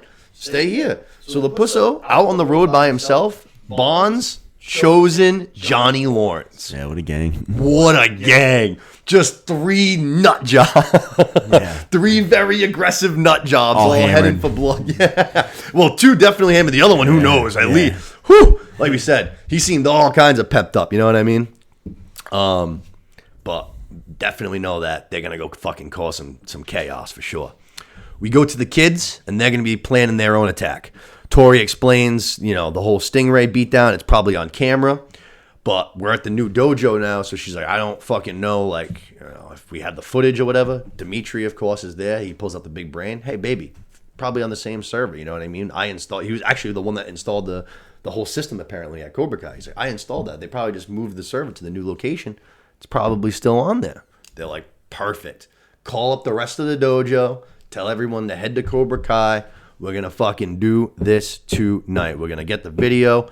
We're going to fucking upload it online, and Silva will be done. You know what I mean? Good little plan. Definitely a good little plan. What can go wrong? Yeah, what can go wrong is right. We go to Silva and Sensei Kim. They're still doing their little evil bad guy thing. They're chilling on their couches, having their drinks. And on the security cameras, like we mentioned, that Silva loves to keep an eye on at all times, he sees a fucking limo just bust through his fucking gate. And he's just like, what the fuck is this? The boys like hop out the limo. They go over to the front door. This, again, I found just very funny to show the three how these guys are all similar but different at the same time. Barnes is about to kick in the door, right? Johnny's just like, hey, yo, what are you doing? That looks like solid oak. You'll break your foot. Let me do it. And then he's about to do it, and then Chosen just goes, hang on. Opens the door. The door's unlocked. They just walk right in. But I thought that was very funny. Yeah, that was funny. And, you know, they gotta get in there. They, you know, basically confront Silva, like, hey, what the fuck? We're gonna hear kind of a thing. Silva calls in his whole fucking team of senseis. I don't know what they were doing. I don't know if they were in a TV room watching a movie together, if they were having a family meal in the other room, because they sure as shit weren't drinking with him and Kim. Yeah. I have no idea. They're bunked up, maybe. Their sleeping quarters is upstairs. I don't know. But all of a sudden, here comes the whole fucking army of them. You know what I mean? They all fucking come on down. And Bonds, he doesn't fucking even think, doesn't waste a second. Again, I don't know if it's the nose beers or what. He just fucking goes flying at this one dude, hits like 2 punches, and then another dude, bang, out cold, knocked out, Bonds KO. Like, ooh, already down the 2 guys. Yeah, that's rough. Johnny and Chosen kind of get ready, but you see like they're gonna have their hands full. It's gonna be 2 of them versus like probably 8 senseis. It looks like something like that, 7, 8 senseis. One of them being Tyrone Woodley, and apparently, like I told you, didn't even notice that there is a 3rd UFC cameo. Yeah. Stephen Thompson. Yeah. I didn't notice that either. I didn't even notice it. Yeah. I was so focused on Woodley because he's so obvious that I wasn't even much more distinguishable. Yeah, definitely. I didn't even notice. I didn't notice until I saw it was his own post on Instagram. Was how I found out. It was a picture of the 2 of them in their Cobra Kai gis and shit. And I was like, oh no shit. But he's in this scene as well. I was just watching because I was looking for him. I was like, oh yep, there he is. He's in that too. But 3 UFC cameos. Yeah. Love to see it. Everyone loves this show. You know what Everyone's I mean? A fan. Had fucking Carrie Underwood last season singing at the All Valley, which was hysterical. But people love the show. Daniel, we'll go to Daniel in the street. He's gonna call Amanda, tells him fucking what happened. The boys fucking left me here. They went to go basically kick Silva's ass. He's like, I need you to come pick me up. She's with Common. And she's like, all right, kind of thing. She's on the phone, and as she's kind of getting ready to, like, end the conversation to go pick up Daniel, fucking you see, like, a car pull up to the house, headlights coming through the window. And she's like, someone's here. Daniel's like, who is it? And she just goes, it's Cobra Kai. And I'm just like, I was like, what the hell does that mean? I was like, we're going to find out in a few minutes. But right away, I was like, well, we know it's not Silver and his senseis, obviously. We see them. We know they're at the house. They have their hands full. I can't. The kids are heading to the Cobra Kai dojo, so there's no way. Why the hell would the kids from Cobra Kai be heading to the LaRusso house? You know what I'm saying? Yeah. Very interesting. I was like, what the fuck could she mean by that? We see that the whole gang, like we just mentioned, they have now shown up at Cobra Kai. All the other kids from the dojo, Penis Breath and fucking Bar and the other little geeky kid, all of them, they all show up. They fill them in on what happened. You know what I mean? They tell them the plan. They're like, all right, we want you guys to basically stay down on the bottom floor, keep an eye out in case anyone shows up. We're going to go head up to the server room, and we're going to try to find the video, and we're going to fucking upload it. Seems like a good little plan. We go back to Silva. This last episode bounced around a lot, especially at this point. Kind of fucking, you know what I mean? It's a lot happening at once. We go to Silva's, and we see that, the fight is ongoing and shit like that. Fucking Johnny and Chosen are kind of fighting for their lives against these eight senseis, but they're actually doing a pretty good job. You know what I mean? It seems like maybe the booze got them fucking. The pain tolerance is higher, a little numb to everything, fighting more of just fucking fluid. Who knows? But they're figuring it out. They're having some success. Silva, though, again to these security cameras, what does he see on his little iPad thing? The kids have all shown up at the dojo. So he's like, what the fuck? They're hitting us on 2 fronts. This guy constantly thinking like he's in the fucking military. He's dealing with kids and senseis. But fucking, he's like, all right, Sensei Kim, me and you, like, you go like head to the dojo, like go head to the dojo, go take care of this. I'm gonna be right behind you. Tells his other senseis, you guys handle this. They fucking kind of run off. Johnny fucking starts hitting some dudes. He's like, I got this. I'm like, what? You got this? Chosen, go. Tells Chosen to basically chase after Silva, which he does. But now it's like, damn, bro, you're like in a 1-on-6 or 7 situation here, Johnny. Bonds is still knocked out on the floor. This is gonna be tough. This ain't gonna be easy, bro. You know what I'm saying? See if he's got it in him. You're gonna have to pull some magic out of the hat, man. These aren't kids you're fighting. These are some serious senseis. We already saw him and Chosen struggle 2-on-1 against one of these senseis earlier in the season. You know what I mean? Now he's like 6 or 7-on-1. He's got that boo strength, though. Yeah, yep, that's right. A little bit of fucking liquid courage. He's not feeling any pain. We fucking see that LaRusso, we go back to LaRusso, and he's on the street, and he basically runs into this, like, hick southern kind of fucking dude. Looks like a hunter or some shit, all camouflaged out. He's got a pickup truck. LaRusso just starts making demands. He puts on the tough LaRusso act that he does sometimes, and he's like, all right, I need a ride right now. You're going to give it to me whether you want to or whether you don't want to. And the dude does the classic, just like knocks on the fucking truck, and 2 more big-ass dudes get out of it. And it's just like, oh, fuck. Maybe you shouldn't have fucking pulled the horse, you know what I mean? Shouldn't have pulled the tail. Pissed it off. Poked the bear, you know what I mean? Yeah. So now he's got 3 angry rednecks to fucking handle. Russo's ready, though. Fucking, all right, let's go. I think he starts fucking even folding up the sleeves. Like, all right, I'm going to have to whip these 3 guys' asses. But he doesn't have to, because we see exactly what Amanda was referring to. The fucking Dodge Charger, painted out in black and yellow, Cobra Kai, comes flying up. Fucking Stingray was the one who showed up, picked up Amanda and Common, and then and then hits LaRusso with the classic Terminator 2 line. Just goes, Mr. LaRusso, get in if you want to live. But wicked funny. LaRusso hops in the car, and then basically they kind of start speeding off to their destination, and then fucking you see Stingray puts on his sunglasses, and LaRusso goes, "What are you doing? Like, it's nighttime. It's dark outside." Stingray just goes, "Stingrays see better in the dark." And then he floors it, and they just start taking the turns in the car at like 90 miles an hour. I love Stingray. He's the fucking best. He just cracks me up, man. He's so fucking funny. We see back at Cobra Kai, the kids are upstairs. They're on the computer server, and they're pulling up the scene where Stingray gets from the beatdown. And it turns out, right as like the beatdown happens, bingo, it's been erased already. Silva, always thinking 2 steps ahead, already went and cleaned up his tracks. Kind of had a feeling, I mean, that was going to be the case too, no? Especially because that case went to court and it got like Kreese arrested in it. Yeah. That's not just small time hidden. You know what I mean? That's like you're actually talking about jail time. You gotta cover real evidence. Oh yeah. This isn't just hiding from the kids and stuff. This is real. Silva's not dumb. Exactly. Yeah. So he already erased that, got all the evidence of that under the rug, wanted to have himself covered so he couldn't get in trouble. But Tori kind of goes, "Hey, you know what? I think I got something else that we can use."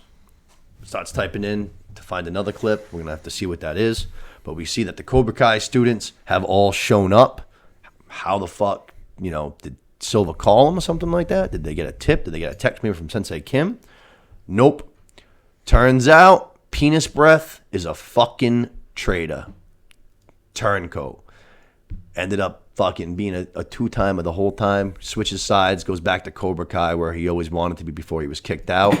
Before he lost his role there to Kyla because Kyla kicked his ass. But now he's back. Turns out he was the one that took, texted him, whatever, told him what was up.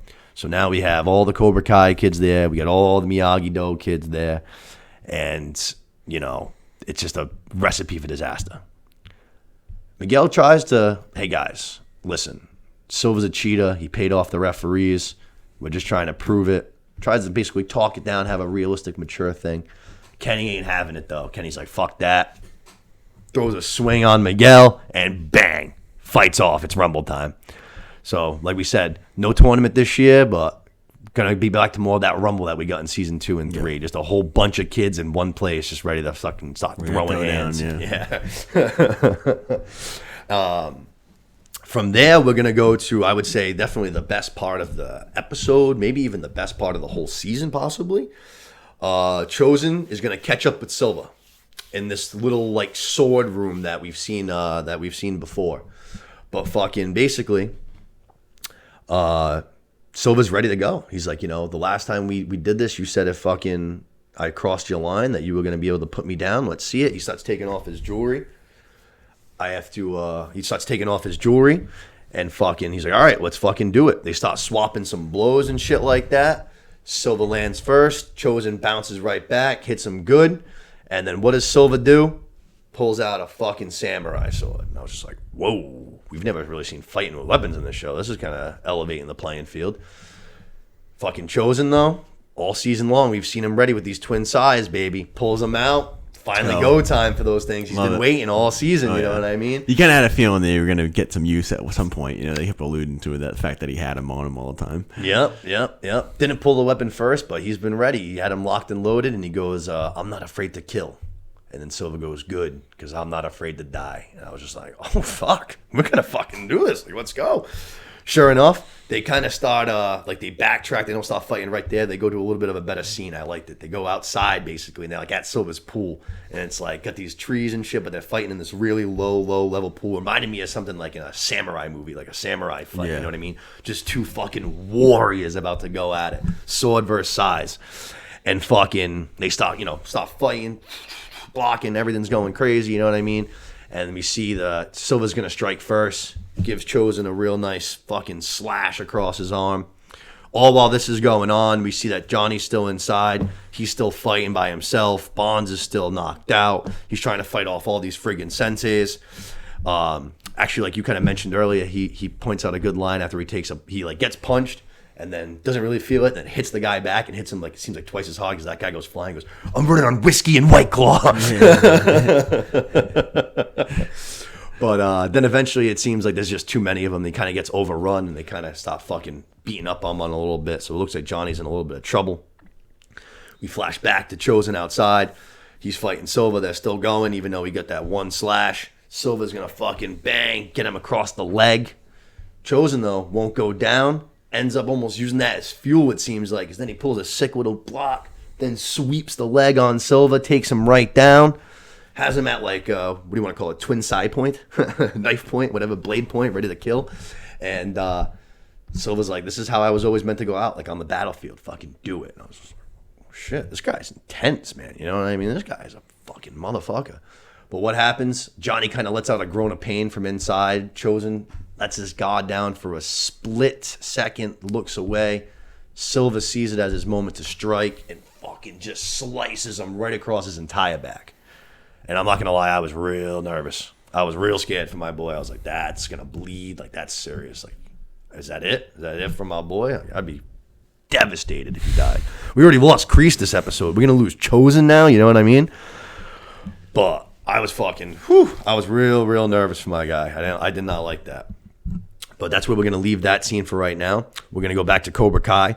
Most of the kids in the dojo are all like squaring off at this point. But we see that Hawk and Dimitri are still upstairs. They're the two that Dimitri's obviously the nerd guy. Hawk's there kind of being his protector because they're best friends. They're still trying to upload this video. And Kyler and two like Cobra Kai schmucks are going to kind of come up and stop him.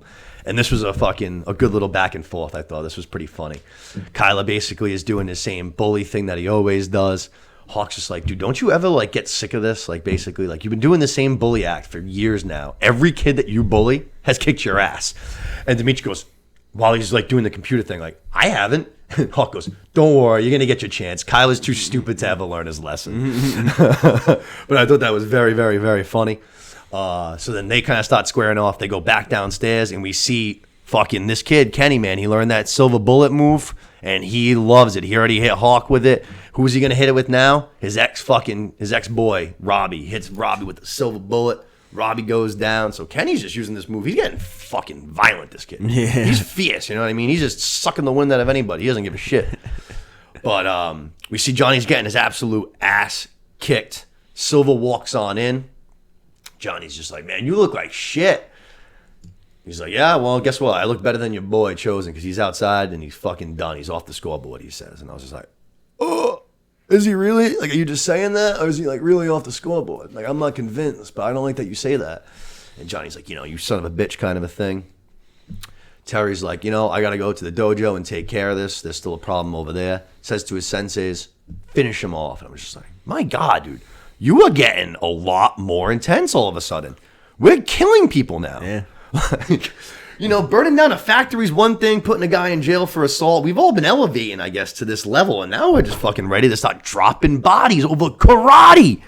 Karate tournaments. This guy is a fucking nut job. Yeah, psycho. My goodness. But we see, like I said, bouncing around a lot. A lot's happening at one time. Hawk and Dimitri, they kick Kyle's ass and fucking... They're his two little minions. Dimitri gets his moment just like Hawk said he would, almost instantaneously gets to kick Kyla's ass. They finish the upload of the video. They head downstairs. They get the fucking iPad, you know what I mean? So now they're going to try to put it up onto like YouTube, I think is the plan, so that the whole world can see it. Kyla apparently is woken back up. He fucking comes down the stairs, hits the iPad out of Hawk's hands from behind. It goes like skidding across the floor. Who picks it up? But little Anthony LaRusso. Picks it up, and all of a sudden, as soon as he grabs it, thanks to Chosen from earlier in the season, we know exactly what to do. Miguel screams out the order, protect the egg, and sure enough, all the Miyagi-Do kids, like 300, like the Spartans, fucking just provide a little circle wall of protection around Anthony, and just start using exactly what Chosen showed him earlier in the season, how to kind of fend off against a big group when you're outnumbered, you know what I mean? Protect the egg. And I was just like, all right, nice. I love the callback. Yeah, I like how they use that strategy in training. Yeah. Oh, no, that was awesome. I always like the little, like the callback kind of thing, you know what I mean? Anything, Cobra Kai's good at that. They always like to sprinkle these little things for the kids to learn that they can use later. Kim goes after Tori, even though she's fucking hurt. Which I was just like, what the fuck? Oh, yeah, Sensei Kim showed up. I'm sorry. So right after, they protect the eggs, we see Sensei Kim showed up. And I'm like, oh, fuck, that's business is about to pick up. You know what I mean? You guys might be good kid fighters. We got ourselves a world-class sensei here to fucking fuck some shit up. She goes right after Tori, though, even though Tori's got a bad hand. I was just like, that's kind of bullshit. She kind of starts beating on Tori. Who comes to the rescue? Sam LaRusso. Wow. Sam and Tori, obviously, arch enemies, comes to her aid. They end up doing a little teamwork, you know what I mean? They're trying to take on Kim. All of a sudden, Devin comes over. She sees what was happening. She tags out, fucking WWF style. Tags out Sam LaRusso. Sam, go help your brother. I got this. Fucking Devin and Tori are going to take on Kim. I'm like, oh, shit. Tori and Devin team up now. Devin's coming to our side, too. It seems like literally the only kids left in Cobra Kai is literally Kenny. And then Kyler, but fuck Kyler. Yeah. You know what I mean?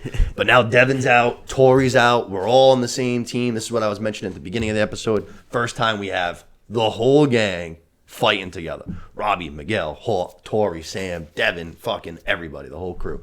Fucking cool to finally see after 5 seasons, you know what I mean? For sure. But then we go to Daniel, Amanda, Carmen, Stingray.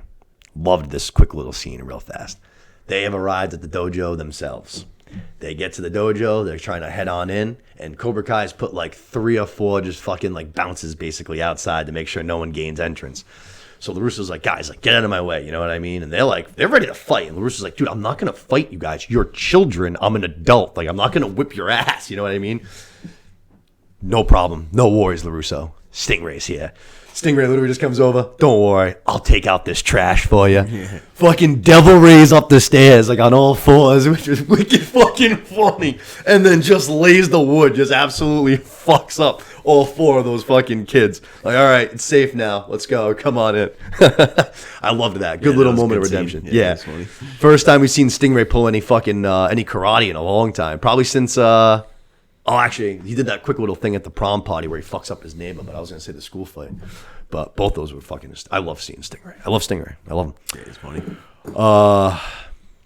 We see that the kids are using, like we said, the chosen practice style that he taught them to defend against a large army and stuff like that. They're really putting that to the defense. Anthony's got the iPad. The upload's getting really close to being complete.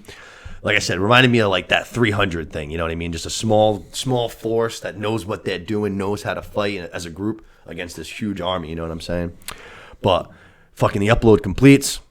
LaRusso walks on in. Anthony fucking tosses the clip on all the TVs, so it starts playing across all the dojo, and all the Cobra Kai kids see fucking the scene from where Tori calls out Silva about paying off the officials and cheating at the All Valley Championship. So now all of his students know that he's a fucking cheat, that he paid off the refs, that they haven't been winning legitimately. LaRusso sees it too now, LaRusso, Amanda, and all them. And Terry Silva walks right on in, and he goes, is this it? This is your grand plan, you know what I mean? You're going to put this little clip up like it's supposed to ruin me? And then tries to do that same thing he did when Robbie came in and kind of was like, all right, kids, like, what do we show to our enemies when they come into our dojo? Crickets. Could have heard a pin drop in that place. All the Cobra Kai kids are fucking out, it seems like. They're fucking upset. Their fucking sensei been lying and cheating, you know what I mean? Yeah, fucking scumbag. Can't have it. They don't like it. It's not their way. Finally got exposed. Yeah. We fucking see that while this is happening, he kind of, like, while the kids stop blowing him off, basically, he starts doing this little monologue, kind of like, you got to do what you got to do to win. A real sensei would have done the same thing. This is what you got to do to come out on top. And while he's doing this little monologue, we go to Silva's house, and we see that Johnny's still like getting pulverized basically by these like 5 or 6 senseis. They're just kind of fucking all taking a turn. One knocks him to the floor, and the baby picture of him and Common's new baby falls out. Motivational music hits. It gives Johnny that little fucking boost that he needs to get back up. Starts fucking fighting again, even though it's against like 5 guys. And this was like a real cool fight scene. This one was like the best one because it actually lasted for like a minute or 2. But Johnny just starts fucking fighting all 5 of these guys. One of them pulls out a sword, accidentally ends up cutting Tyrone Woodley's fingers off, which I thought was great. Friggin' Johnny just ducks and just hits fucking Woodley right in the hand. Fingers go flying. He falls to the ground, and he's just like, oh my God. What is Johnny? Johnny just comes over, bam, punches him in the face and just knocks him right out cold. Which was fucking pretty good. But then, he takes down a few of these guys, but then there's like 2 left, and fucking one of them gets him from behind, knocks him down. The other one just comes over right away and grabs him. So it's like, oh, fuck. The one that doesn't grab him grabs the samurai sword. And I'm like, oh, shit. Like, what the hell? How's Johnny going to get out of this? You're going to have to pull some fucking magic out of the hat. He doesn't. Finally up from his nap after an hour. Mike Bonds is woken up finally. And he sees that Johnny's in trouble. Comes over, fucking takes care of the two guys. Knocks them both out real quick. Johnny saved. Mike Bonds saves the day. Now let's hope they can go get chosen and maybe get him some help. You know what I mean? Hopefully he hasn't bled out. Yeah, hopefully he's all right. And then we go to where we're going to be basically finishing up. But Silva is going to be at the dojo now. Like I said, all of his students have turned tail on him. And he's saying to, I don't even really know, but he's kind of saying to LaRusso that they've already been defeated, which it seems like you've been defeated because you just lost all of your students, which I think was kind of weird. But he's like, if you can't accept it, I'll kick your ass again. And I was just like, okay. This seems a little forced, but it's fine. I'm in. Let's get another LaRusso fucking Silva fight. Amanda's like, don't worry, honey. We're all here for you. You know what I mean? They start squaring off. But LaRusso's ready for it this time. He fucking beating Silva's ass pretty good. It seems like they're doing a lot of flashbacks to Karate Kid 3 while this fight's happening, so it seems like LaRusso's using the exact moves in the training that fucking Silva had taught him way back in the day. Silva goes to throw his own silver bullet at LaRusso. LaRusso sees it coming, fucking blocks it, like catches it basically, and then fucking hits him with another move. Silva goes to grab the trophy off the wall to use as a weapon, turns his back for a second, and for the first time since Karate Kid, we see, actually that's not true, Miguel pulled it out in season 1 at the All Valley, but we see it for the first time from LaRusso since Karate Kid 1, pulls out the crane kick, fucking bang, hits Silva right in the face, game over, knocks him right out, pulls out the crane kick, baby, what he's famous for. Love it. Love to see it. First time, like I said, since Karate Kid 1, it was fucking awesome. And we see Silva get knocked out. Like I said, all the Cobra Kai kids stop fucking just taking off their jerseys, their sweatshirts, their T-shirts, whatever they have on with the Cobra Kai logo. They all just start quitting basically right there. You can tell that they're all done. We see that Tori and Robbie are going to get back together. Robbie's trying to apologize. Tori's like, dude, you probably owe me an apology. I owe you an apology. Fuck it, just kiss me. I love it. And I was like, fuck. All right, they're back together. Unfortunately, they're not the only ones. We're going to see Sam and Miguel start having a conversation. Oh, man. Sam pulls out that dumb octopus necklace. She's like, fucking, did you buy this? And he's like, yeah, I was supposed to give it to you, but then you broke up with me. And fucking, next thing you know, they're fucking kissing. They're back together. I was just like, gross. They say they love each other for the first time. I was like, I'm going to gag. We see that Chosen is alive. The boys have showed up at the dojo now. Johnny, Bonds. Chosen's alive. He's all bandaged up, but he's alive and kicking. Thank God I couldn't have handled that. That would have just broke my heart. Said he just needs another Long Island. just need another Long Island. Silva's arrested. Gonna go take maybe Kreese's old cot. Now that Kreese is out, maybe he can go take his bed. You know what I mean, in the jailhouse. And it seems like Cobra Kai kind of defeated. No students, no sensei. Don't know where they're gonna go from there. But we go to our last closing scene for the season, and we hear Frank Sinatra's lovely voice come in again, and we find out that Kreese played out this whole thing, set the whole thing up. His boy actually stabbed him. It was red jello, they said, the doctors. Kreese is like basically laid out like on a stretcher. Yeah. You know what I mean? And the doctors are like, what the fuck? What's going on here? You know what I mean? Jello coming on? What the hell? All of a sudden, Kreese just snaps up like he's fucking Michael Myers. Fucking bang, bang, bang. Knocks out the two gods. And Kreese is out of there. Not only is he out of there, he faked his death again. Yeah. You know what I mean? They all think he's dead again. For like they think the third or fourth time this guy's faked his death. Crazy. So one of the best at it. No shit, right? I was very happy to see this. I was like, all right, sweet. Kreese ain't gone. This whole thing was a plan. He's out. His little bitch boy is still his bitch boy. Helped him out. No death in Cobra Kai. I love to see it. Now Terry's going to go take his place. Kreese is going to be back on the outside. So maybe Cobra Kai ain't dead yet after all. Yeah, that was a great scene. Yeah. That Kreese is still alive and he planned this whole thing to get out. Yep. I didn't see it coming like at all. I totally thought he died. I like almost, it was so much had happened in this episode too where I was just like, yeah, you kind of forgot about it. Yeah. And then I was like, oh shit. But I did it my way again by Frank Sinatra. I was like, oh wow, now that's really good. Great way to open and close it. You know what I mean? He's like, I got out of jail. I did it my way, baby. You know what I mean? Cool scene. Yep. Very cool scene. Good closing. LaRusso gets his revenge on Terry Silva. We get a little bit of a rumble. We're set up for we're set up for the future for the Sakai. But it's a matter of what's going to happen with Cobra Kai. You know what I mean? It's the name of the show. It's literally called Cobra Kai. Where are we going to go from here? They're out of students. Is Kreese going to like start re-recruiting? Silva's in jail. They're probably going to have to close down a bunch of their dojos. Are the other senseis going to stick around now? You know what I mean? Who knows? A lot of questions. Yeah, a lot of questions. When Sensei Kim first arrived, the first thing she asked was, "Where's Kreese?" So it seems like she had a better relationship with him maybe than with Silva. So maybe she'll be happy that Kreese is out. Yeah. Who knows? Very interesting. Yeah, very, very interesting. The fate of Cobra Kai is very left up hanging the balance to end this season. You know what I mean? The other squad looking good. You know what I mean? We got our 3 senseis. Our kids are fighting well. We're ready for the Sakai Takai. Both sides join together. Yeah. Plus, they're probably going to get a lot more people with everybody quitting Cobra Kai right now, too. So. Entirely. Yeah, that's true. Is Kenny? Tori's probably going to join. Like, what's Kenny going to do? Kenny might. Yeah. They can keep Kyler. They can keep Kyler. They can. We don't need that kid. But overall, good season, strong season. Great way to end the season. Yep. Good, solid final episode. Yep, it sure was. We're going to be wrapping things up soon. Los has got to get a wedding that he's got to go to. We're going to bang through a couple of quick little awards and stuff. I thought overall I gave my grade for this season. First things first. Even though it was a good season, really enjoyed it. Love Cobra Kai. I always want Cobra Kai in my life. Still, like we said, probably the weakest of the 5 seasons. I would say I'd still come in like in the low 80s with it. Nice little B-, I would say. Yeah, I was going to give it a B. I give it a solid B. It wasn't amazing. It wasn't A material, but definitely not C material either. I thought it was still a good season, and it set a lot of things up for going forward. Yeah, you might be right. I might be getting a little hard. B might be the right grade, because B- does kind of start to say might be towards the C range, which definitely above a C. But yeah, I'd say, mid to low 80s, somewhere in that region. Yeah. Good season, just not their best. Yeah, but it came so quick. It was such a quick turnaround. Even the writing, the shooting, everything was so quick on this one. So I'm just impressed that they were able to do it at all and that it came out even as good as it did. You know what I mean?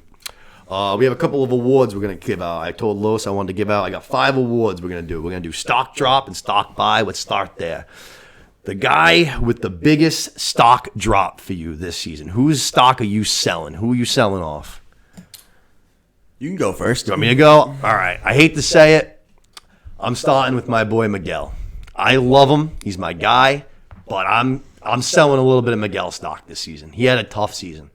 Between a lot of the crying, which he did a lot of, the stuff down in Mexico with his dad, I thought was just kind of just like the way he went about it was just kind of ridiculous. And then the biggest thing was just his constant puppy dog chase of Sam LaRusso all season, even after she walked all over him. It's just like, dude, you're so much better than this. You're an All-Valley fucking champion. Act like an All-Valley champion. Stop being the little puppy dog chasing this girl who's a loser. You know what I mean? A loser. She's dumb to you. She broke your heart. She sucks. You know what I mean? It's not really the first time. Like, she's already done other shitty shit before. It's like, fuck this girl. Leave her in the dust already. You know what I mean? So I'm not out on Miguel by any means. I'm still Team Miguel. I'm just saying I'm selling some shares. I had a lot of them. I'm gonna get rid of some. Stock dropping for me is gonna be Terry Silver. Surprisingly, only because he really should have put his foot on the throat of Miyagi-Do in the Eagle Fangs this season. He had all the control. He's pumping all this money. He's growing his business, all this stuff, and then the other dojos even closed up shop. Yeah, the other dojos closed up shop. He bought out one dojo, and then at the very end, he still gets played and loses basically all of his students. So I don't know. He should have did a better job throughout the whole season, and then how it ended was just not a good look for him. So. That's my stock dropping. Yeah, all right. I don't hate it. Gets arrested too at the end, so who knows? That's another question. What the hell's gonna happen to Terry Silva? Now are we gonna see him in jail trying to get out, or is that the end of the road for Terry Silva? Yeah, could be. Who knows? I mean, we're talking a lot of cases again. Attempted murder, assault with a deadly weapon, lying under oath, fucking conspiracy, assault. We're talking charges up the wazoo for Silva. He might be done. He might be going away. Could be. Obviously, we know he can afford some good lawyers, but let's go to stock buy. Biggest stock buy. I never thought in a million years that I would say this, but to me, there is only one available option for me personally for this answer, and it has to be the hair. It's fucking Robbie. I can't believe I'm saying it. A kid that I usually can't stand, my least favorite character aside from Sam LaRusso usually. But I thought Robbie had an awesome awesome season. I thought his character really developed and matured this season, where he's been obviously you've mentioned it a bunch of times very well. You've laid it out great for the audience. He's had a tough life. He's been let down a ton of times. I hear all that. But he's been a very wham-wham about it. Yeah, for sure. Yeah, this season he was much more likable of a character. Yep. This season he really kind of he flipped the script. You know what I mean? He flipped the script. He started being more mature about everything. He was able to joke around about it. He makes up with Miguel. He makes up with his dad. He gets his girl back at the end of the season. He made me laugh a few times. He stayed with Johnny in Mexico. Good, strong season for fucking Robbie. He leaves Cobra Kai. He even goes in there by himself, which I thought was a ballsy move. Fucking walking on in there, telling all the kids that this whole thing is bullshit and you should leave too. I was like, damn, that's ballsy. You could get your ass kicked right now. You know what I mean? Yeah. Great. I would say great season for Robbie. I can't believe I'm saying that. Yeah, I would agree with you. I just can't buy any more stock because I'm already the leading shareholder. Yeah, I got to buy my stock from you. Yeah, you own all of it. Exactly. So let me know. I'll sell you a little bit maybe. But no, my buying stock is going to be Kenny. Even though he's an asshole in this season and he plays the bully well, he's definitely going to be a player going forward. And they're definitely trying to play him up like a badass. So that's who I'm buying right there. He had a pretty good season. You know, like I said, he's an asshole, but he plays the role pretty good. Yeah, so. he needs to work on his shit talk a little bit. Yeah, he needs to work on his verbal game. Yeah, the mic stick game. Yeah. You know what I mean? That's a good pick, though. I think that's a good one. Like I said, I was Team Kenny right up until the faux hawk thing. Once you go against my guy, now you're the enemy. You know what I mean? It's that simple. The next one I had was I titled it Under the Radar. This was kind of the guy that I would say, the person who maybe doesn't get as much praise as some of the other characters, but I thought had a good season. My pick was Terry Silva for this, actually. I thought, while I do agree with what you say, he did have an opportunity to really, step on the throats. I thought he had a good season as far as he got into a couple of fights. The fight with LaRusso, he just whipped his ass. I thought was awesome. The fight with Chosen was awesome. I don't know. I enjoyed Terry this season. I liked the idea of him buying out the other dojo, and then he fires the sensei right away. Just all right, yeah, thanks. Get out of here now. I thought it was a good season for Terry. He plays the fucking villain so well, man. They make a joke about it in the show itself that he looks like a James Bond villain, and that's exactly what he reminds me of. The silver hair, the ponytail, the fact that he's 27 feet tall, the money, the house, all of it, the fact that he's like a sociopath. I thought it was a pretty good season for Silva. Yeah, I agree. I like Silva's character. He plays it well. Yeah, and if this was his going out party, you know what I mean, then I think that it was a good one. Yeah, I thought he had a good run. You know what I mean? Yeah. Beat pretty much won basically every single fight that he was in all season except for the last one. But he had just been through war with Chosen, so probably a little tired and shit. But you know what I mean? My Under the Radar, I might be getting her name wrong. Sensei Kim. Yeah. Kim Da-eun. Yeah, she just scared the shit out of me and was terrifying. So it's a good pick. Too, I'd like to see her stick around just because I think she would be a good character. But it'd be interesting to see how. Could have a bigger role, maybe. Yeah, for sure. Now that Silva's out, possibly. Yeah. Who knows? Maybe she takes over fucking Cobra Kai. Maybe her. And you know what I mean? Who knows? Yeah, she's definitely fierce enough for it. Definitely, she is. It's a good call. She is kind of scary, very intimidating. Yeah, scared me. That fucking. She's got the eyes, that piercing gaze. Yeah, you know what I mean? Yeah. She's all business. Whew. It's like a snake before it attacks. You know what I mean? Like a cobra. That's a good pick. I was my other one that I was thinking about besides Silva was actually I was going to go with a similar pick to you. I was going to say, I was going to go with Devin. But she had a good little season too. I liked what she did. And then the last two we're going to do is our MVP of the season and our LVP of the season, winners and losers. So let's do losers first. Sure. Loser of the season. I ended up going with Danny LaRusso.